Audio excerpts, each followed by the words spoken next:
Hello, my name is Kit Beaudry with MarineMax Pensacola. Today I'm going to take you on a walkthrough and show you this 2008 Grady White 336 Canyon. Starting at the transom, you'll see this particular boat's powered with Yamaha 350 4-strokes. Stepping into the cockpit, you'll see here on the transom our refrigerated fish box.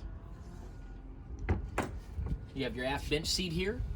We've equipped this particular boat with dual live wells at the leaning post. Moving forward to the helm, you have dual 12-inch Furuno displays with closed dome Furuno radar, autopilot, Icom VHF radio, your bow thruster, and all of your switches and throttles. Moving around to the head area down below, this particular boat does have the Fischer Panda diesel-powered generator, which is from the factory. So AC down below, also AC at the helm.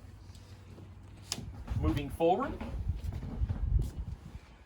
all of your bow seating, cushions, fish boxes under your bow cushions here, and you're through the whole windlass. We'd like to thank you for taking this time to watch this video, and remember, always open at MarineMax.com.